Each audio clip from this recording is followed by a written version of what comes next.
World War III has never been closer than it is right now. We need to clean house of all of the warmongers and America last globalists in the deep state, the Pentagon, the State Department, and the national security industrial complex.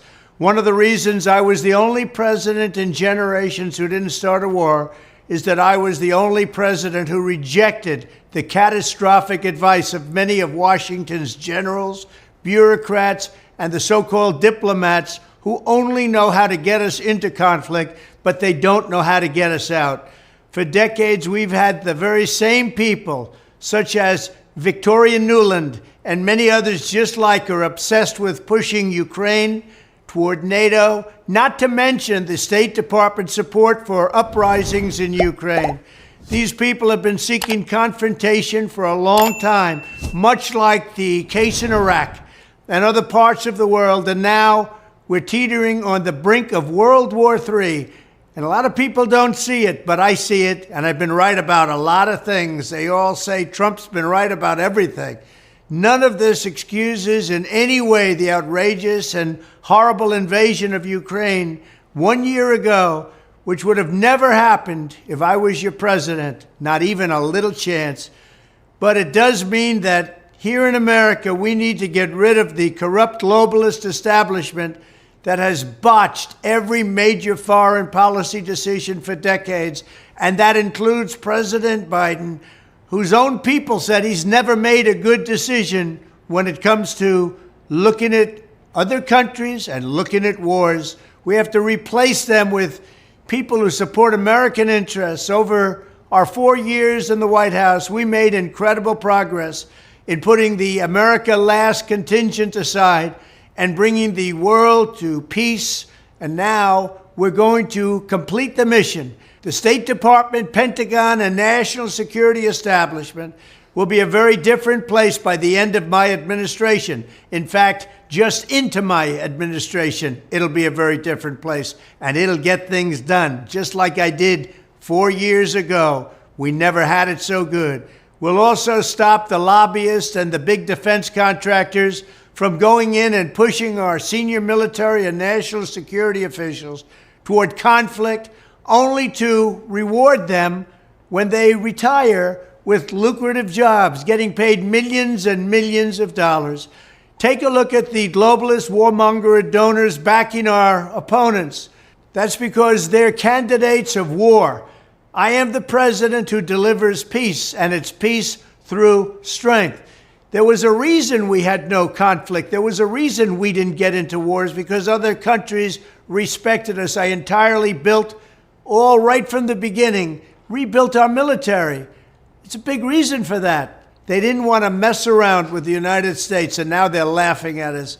We could end the Ukraine conflict in 24 hours with the right leadership.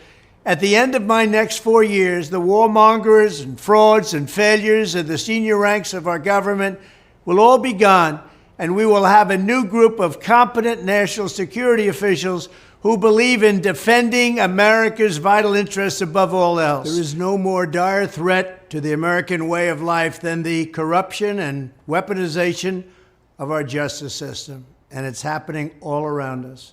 If we cannot restore the fair and impartial rule of law, we will not be a free country. As president, it will be my personal mission to restore the scales of justice in America. We will have fairness and equality under the law, and to that end, I will appoint U.S. attorneys who will be the polar opposite of the Soros district attorneys and others that are being appointed throughout the United States. Very unfair to our population, very unfair to our country. They will be the 100 most ferocious legal warriors against crime and communist corruption that this country has ever seen. As we completely overhaul the Federal Department of Justice and FBI, we will also launch sweeping civil rights investigations into Marxist local district attorneys. And that's what we have. They're Marxists in many cases. By refusing to charge countless crimes, these Soros prosecutors appear to be engaging in selective enforcement based on illegal racial discrimination. In Chicago, San Francisco, Los Angeles, and every other city where these maniacs have taken over, The DA's offices should face federal subpoenas of their staff, their emails, and their records to determine whether they have blatantly violated federal civil rights law. As part of this effort, there should be a federal inquiry into the Soros prosecutor in Austin, Texas, who charged a veteran with murder for defending himself against a threat by a heavily armed member of a radical left mob. I will also order the Department of Justice to establish a task force on protecting the right to self-defense, which is under siege nationwide. In addition, we will have a complete investigation into the use of police state tactics by federal authorities to arrest conservatives and Christians. We will find out who ordered it, and we will hold them totally accountable. There is much more that we must do. We have to confront this radicalized law in schools. You take a look at what they've done to our schools, our beautiful schools. We have to reform the far-left bar associations and stop the purge of conservative lawyers from major law firms. I will do whatever it takes to save our legal system among the greatest achievements of Western civilization from the Marxist barbarians who seek to destroy it. And we will do that. We will save it. Thank you. Fentanyl, heroin, meth, and other lethal drugs are pouring across our wide-open border, stealing hundreds of thousands of beautiful American lives. And it's happening like never before in our history. Children are being left without parents. Families are being ripped apart. Communities are being decimated. Our neighbors and fellow citizens are having their entire worlds destroyed like nobody thought possible. Our country is being poisoned from within by the drugs and by all of the other crime that's taking place. The drug cartels are waging war in America, and it's now time for America to wage war on the cartels. In this war, Joe Biden has sided against the United States and with the cartels. They are making more money than they've ever made before, times 10. There's never been anything like it. They're major companies. They're bigger than even some of our biggest companies. Biden's open border policies are a deadly betrayal of our nation.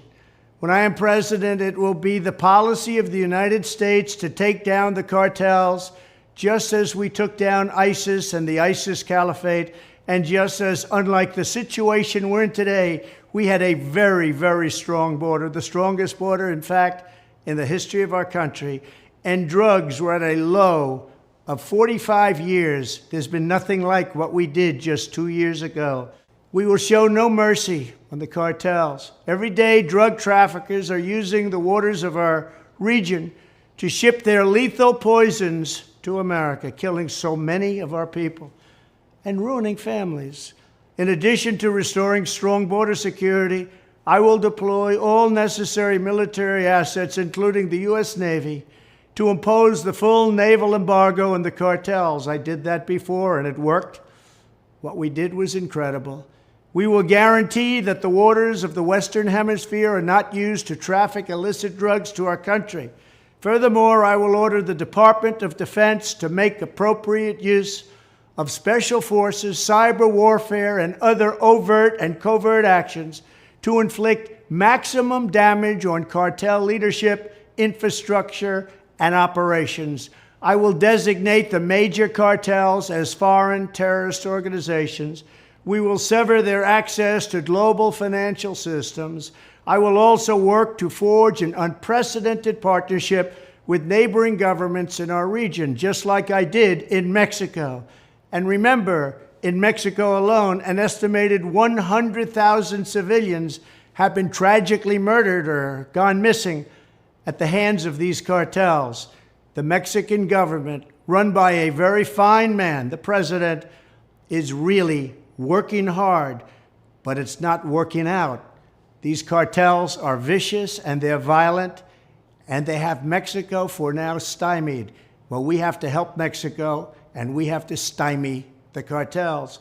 Either we will get the full cooperation of other governments to stop this menace, or we will expose every bribe, every kickback, every payoff, and every bit of corruption that is allowing the cartels to preserve their brutal reign, and it is indeed brutal.